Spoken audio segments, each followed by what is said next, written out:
బయటకు వచ్చి press meet పెట్టి ఎలా మాట్లాడారు, ఏం మాట్లాడారు అన్నది ప్రపంచం అంతా చూశారు నిన్న. అదంతా ఆ ప్రెస్ మీట్ అంతా చూస్తూ ఉంటే ప్రెస్ మీట్లో జగన్మోహన్ రెడ్డి ఆ ప్రెస్ అతని మాటలు ఒక చెవులో వినిపిస్తూ ఉంటే మైండ్లో రన్ అవుతుంది. ఏంటి రన్ అవుతుంది తెలుసా ప్రజలందరికీను? ఇదే జగన్మోహన్ రెడ్డి లాస్ట్ 5 సంవత్సరాలు చేసిన అరాచకాలన్నీ ప్రజల మైండ్లో రివైండ్ అవుతున్నాయి. ఎలా రివైండ్ అవుతున్నాయి? మాట్లాడితే లా అండ్ ఆర్డర్ లేదు, లా అండ్ ఆర్డర్ లేదు, లా అండ్ ఆర్డర్ లేదు. అసలు నాకు అర్థం కాలేదు. ఇంతకు ముందు చంద్రబాబు నాయుడు గారు ప్రతిపక్ష నేతగా ఉండేటప్పుడు చలో ఆత్మకూరు అని చెప్పి పిలిపిస్తే నువ్వు ఇంటి దగ్గరకు వచ్చి తాళ్లు కట్టి, గేట్లకు తాళ్లు కట్టి ఆయన హౌస్ అరెస్ట్ చేసిన పరిస్థితి కూడా మర్చిపోయాడు ఆయన ఏమైనా? ఒక పక్క నుంచి చూస్తే అదే సందర్భంలో వైజాగ్ వచ్చి ఆయన వైజాగ్ టూర్ పెట్టుకుంటే ఎయిర్పోర్ట్ నుంచి బయటికి రానివ్వకుండా గూండాలను పెట్టి అతని మీద దాడి చేయించిన పరిస్థితి మర్చిపోయారా Jaganmohan Reddy? Law and order గురించి మాట్లాడుతున్నాడు ఆయన. నేను ఇప్పుడు ఆయన ఎక్స్ సీఎంగా చంద్రబాబు నాయుడు గారు ఉన్నప్పుడు ఆయన చేసిన అరాచకాల్లో ఏదో మచ్చుకు కొన్ని చెప్తున్నా. అదేవిధంగా రామతీర్థాలకి రాముడు తల నరికేశారని రామతీర్థాలకి గౌరవ అప్పుడు ఎక్స్ సీఎం ఇప్పుడు సీఎం గారు చంద్రబాబు నాయుడు గారు వెళ్తే లారీలను అడ్డగా పెట్టి రోడ్డు మీద కూర్చోబెట్టే సందర్భం మర్చిపోయాడు ఆయన. ఇదే చంద్రబాబు నాయుడు గారు అమరావతి పర్యటన పెట్టుకుంటే బస్సు యాత్ర చేస్తే ఆ బస్సు మీద రాళ్లు రువితే అది భావ స్వేచ్ఛా ప్రకటన అని నీ పోలీస్ చేత ఒక రోజు మాట్లాడించిన సందర్భాన్ని మర్చిపోయాడా జగన్మోహన్ రెడ్డి? అదేవిధంగా మనం ఆలోచన చేసుకుంటే ఒక పార్టీ ఆఫీస్ మీద దాడి ఏ సందర్భంలో పార్టీ ఆఫీస్ మీద దాడులు జరిగినాయంటే ఇన్ని సంవత్సరాలు స్వతంత్రం వచ్చిన తర్వాత ఒక పార్టీ ఆఫీస్ మీద దాడి జరిగింది. ఎందుకు ఇలా జరుగుతుంది? డీజీపీ ఆఫీస్ పక్కనే ఉన్న పార్టీ ఆఫీస్ మీద దాడి జరిగింది అంటే అది మాకు బీపీలు పెరిగిపోయినాయి, మా కార్యకర్తలకి బీపీలు పెరిగి చేశారు అని సాక్షాత్తు సీఎం కుర్చీలో కూర్చున్న జగన్మోహన్ రెడ్డి మాట్లాడిన తీరు జనాలు మర్చిపోయారు అనుకుంటున్నారా? అదేవిధంగా మన కస్టోడియల్ టార్చర్ నేను మాట్లాడాడు ఎవడో వీడియో చూసుకొని ఎమ్మెల్యే వీడియోలో చూపిస్తూ పోలీసులు ఇలాగ మమ్మల్ని ఇబ్బంది పెట్టారని మాట్లాడారు. ఆ సంస్కృతికి మాది కాదబ్బా. కస్టోడియల్ టార్చర్ పెట్టి ముసుగులు వేసుకొని కొడుతూ వీడియో కాల్లో చూసి ఆనందపడిన సందర్భాలు మీరు మర్చిపోయినామో కానీ ప్రజలు ఇంకా మర్చిపోలేం. మేము ఎలాగో మర్చిపోలేం, ప్రజలు కూడా మర్చిపోలేం.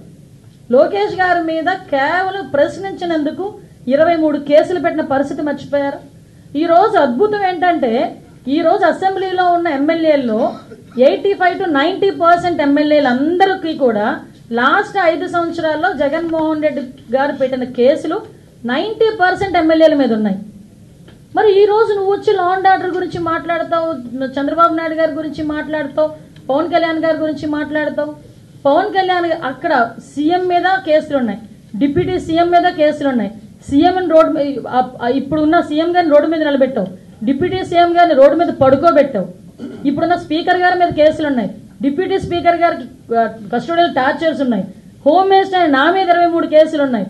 అలాంటిది చూసుకుంటే మొత్తం అందరు మినిస్టర్స్ మీద అందరు ఎమ్మెల్యేస్ మీద సుమారు 90% ఎమ్మెల్యేస్ మీద కేసులు ఉన్నాయి. అదేవో హత్యల కేసులో, కబ్జాల కేసులో, దొంగతనాల కేసులు, ఆ కేసులు ఈ కేసులు కాదండి. కేవలం ప్రశ్నించినందుకు మా మీద పెట్టిన కేసులు ఇవన్నీ. నువ్వు ఈ రోజు వచ్చి మాట్లాడుతున్నావు. ఈ రోజు మేము ఎంత ట్రాన్స్పరెన్సీగా పనిచేస్తున్నామంటే జగన్మోహన్ రెడ్డి నేను పలానా ఓకే సవాల్ వస్తేనే బెంగళూరు నుంచి వస్తావు, ఎక్కడైనా శవరాజకీయం చేయాలనుకుంటే బెంగళూరు నుంచి వస్తారు మీరు. ఎస్ కాదని చెప్పట్లేదు.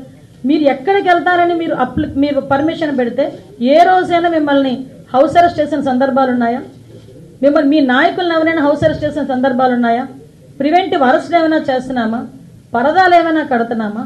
పోలీస్ బందోబస్తుల మధ్యలో మేమేమైనా వెళ్తున్నామా? ఒకసారి ఆలోచన చేయండి.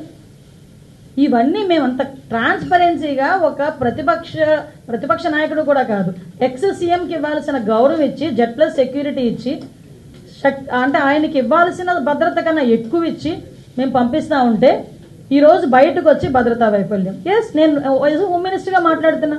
ఒకసారి భద్రతా వైఫల్యం అని మీరు మాట్లాడుతున్నారు, నేను చర్చకు సిద్ధంగా ఉన్నా. ఏ రకంగా భద్రతా వైఫల్యం అయిందో మీరు అక్కడికి వెళ్ళి ఎలా మాట్లాడుతున్నాడంటే జగన్మోహన్ రెడ్డి పోలీసులు బట్టలు ఊడదీస్తా. నిజంగా దమ్మున్నవాడు ఎస్ఐ బయటకు వచ్చి, ఎస్ఐలు అదేవిధంగా మహిళా పోలీసులు కూడా బయటకు వచ్చి ఏ రకంగా మాట్లాడుతున్నారు అని ఒక ఎక్స్ సీఎంని నిలదీసే పరిస్థితి వచ్చిందంటే సిగ్గుపడాలి ఈరోజు జగన్మోహన్ రెడ్డి. ఎందుకు ఇలా మాట్లాడేనా అని సిగ్గుపడాలి. నిజంగానే అనిపించింది. ఒక పోలీస్ ఖాకీ చొక్కా ఒంటి మీదకి రావాలంటే ఏదో బయటికి వెళ్ళి సీఎంఆర్లోనో లేకపోతే ఎక్కడో లక్కీ షాపింగ్ మాల్కో లేకపోతే ఇంకో షాపింగ్ మాల్కో వెళ్ళి కొనేసి తెచ్చుకున్నంత ఈజీ కాదు కాకి బట్ట చొక్కా మీదన పడ్డం అంటే. ఆ కాకి చొక్కా పోలీస్ కానిస్టేబుల్ దగ్గర నుంచి ఐపీఎస్ వరకు కాకి చొక్కా ఒంటి మీద పడాలంటే ఎగ్జామ్స్ రాసుకొని రన్నింగ్లు పాస్ అయ్యి వాళ్ళు బాడీ ఫిజికల్ ఫిట్నెస్కి వాళ్ళు పాస్ అయ్యి అదేవిధంగా ఇంటర్వ్యూలకి అటెండ్ అయ్యి కఠోరమైన శ్రమ చేస్తే తప్ప ఆ పోలీస్ చొక్కా ఒంటి మీదకి రాదు, ఆ కాకి చొక్కా ఒంటి మీదకి రాదు. అటువంటి కాకి చొక్కా నేను ఓడదీస్తాడట. అది కూడా ఒక ఎక్స్ సీఎం మాట్లాడే భాష ఏమిటో నాకు ఒక అర్థం కావట్లే. అందులో ఆడవాళ్ళు ఉన్నారు. అనంతపురం ఎస్పీ ఒక లేడీ, అనంతపురం డిఐజీ ఒక లేడీ, అక్కడ చాలా మంది లేడీ పోలీస్ కానిస్టేబుల్స్ ఉన్నారు, లేడీ ఎస్ఐస్ ఉన్నారు. అలాంటి వాళ్ళ గురించి బట్టలు ఉడదీస్తాం అలాగా ఇలాగా మాట్లాడుతూ ఉంటే సిగ్గనిపించట్లేదా? సంస్కారమేనా అది? కనీసం ఒక సంస్కారంతో కూడిన మాట ఒక ఎక్స్ సీఎంగా మాట్లాడాలి అన్న ఇంగిత జ్ఞానం లేకుండా ఎక్కడికి వచ్చి మాట్లాడుతున్నాడు? ఇది ఒక విక్టిమ్ హౌస్ దగ్గరకు వచ్చి మాట్లాడే పరిస్థితులు. ఎవరి గురించి వెనకేసుకొస్తున్నాడు? ఒక పోసాని కృష్ణమురళి గురించి, ఒక నందిగాం సురేష్ గురించి వెనకేసుకొస్తున్నాడు. మేము ఈరోజు ఇందాక మేము చెప్పాం, ఎమ్మెల్యేలు ఎంపీల గురించే మాట్లాడాం. నిజంగా ఈరోజు చెప్తే కార్యకర్తలు కానీ అదేవిధంగా ఇంచుమించుగా చూస్తే దగ్గర మామూలు సామాన్య ప్రజల మీద కానీ వాళ్ళు పెట్టిన కేసులు ఇవన్నీ కోకొల్లలు ఉన్నాయి. కొన్ని వేల కేసులు ఉన్నాయి, మామూలు కొన్ని వేల కేసులు. జగన్మోహన్ రెడ్డి హయాంలో 5 సంవత్సరాల్లో దగ్గర 2826 హత్యలు జరిగినాయి. నిజంగా నేను అంటున్నాను జగన్మోహన్ రెడ్డితో, జగన్మోహన్ రెడ్డి నీ హయాంలో 2800 పైచీలకు హత్యలు జరిగినాయి. వీళ్ళందరి దగ్గరికి కూడా నువ్వు వెళ్తానన్నా కూడా మేము విత్ ప్రొటెక్షన్ పంపిస్తాం, వెళ్ళు, మేమేం కాదని చెప్పట్లేదు. వాళ్ళందరి దగ్గరికి వెళ్ళి పరామర్శించే దమ్ముందా నీకు? అలాంటిది ఈరోజు బయటకు వచ్చి నోటుకు వచ్చినట్టు మాట్లాడతాడు. కార్మూర్ నాగేశ్వరరావు, అది గూండావో తెలియదు, ఒక ఎక్స్ఎమ్మెల్యే తెలియదు, ఒక రౌడీ షీటరో తెలియదు, బయటకు వచ్చి వాళ్ళ గవర్నమెంట్ వచ్చిద్దట, వచ్చిన తర్వాతట గుంటూరు నుంచి బయట ఉన్న అవతల ఉన్న వాళ్ళందరినీ నరికేస్తాడట, గుంటూరు నుంచి అవతల ఉన్న వాళ్ళందరినీ బయటకు తీసుకొచ్చి తంతాడట. అది ఆయన వాళ్ళ కార్యకర్తల మీటింగ్లో మాట్లాడే పరిస్థితి. అంటే నేనేమంటానంటే జగన్మోహన్ రెడ్డి ఇలాంటి వాళ్ళందరూ బలం అనుకుంటున్నాడు కానీ ఇలాంటి వాళ్ళందరూ ఏదో బల్లెల్ లాంటి వాళ్ళు అనమాట. లాస్ట్ 151 సీట్లు ప్రజలందరూ ఇస్తే మీరు ఇలాంటి పనులు చేసే 11కి దిగారు. ఈరోజు మళ్ళా నోటికి అదుపు లేకుండా ఇలాగే మాట్లాడితే ఆ 11కి కూడా కన్నం పడే పరిస్థితి కనిపించే పరిస్థితి మనందరికీ కూడా కనిపిస్తుంది. అది జగన్మోహన్ రెడ్డికి అర్థం కావట్లా. ఒకటి మేము చెప్తున్నామండి, ఈరోజు శాంతి భద్రతల విషయంలోనే కానీ ముఖ్యంగా ఎక్కడా కూడా ఫ్యాక్షన్ రాజకీయాలు లేకుండా చూడటంలో కానీ ప్రజలకు ఎవరికి ఇబ్బంది లేకుండా చూడటంలో కానీ మేమందరం కూడా చిత్తశుద్ధితో పనిచేస్తున్నాం. ముఖ్యంగా పోలీస్ డిపార్ట్మెంట్ గురించి మాట్లాడేటప్పుడు ఒక్కసారి మనస్సాక్షితో ఆలోచించుకోవాలి. వాళ్ళ ఇంట్లో ఆడబిడ్డల్ని వాళ్ళ ఇంట్లోని ఉన్న మహిళల్ని ఇంట్లో పెట్టి బయటకు వచ్చి అదే మహిళల ప్రొటెక్షన్ గురించి అదే మహిళల ఆడబిడ్డల ప్రొటెక్షన్ గురించి వాళ్ళు 24 గంటలు కష్టపడతారు.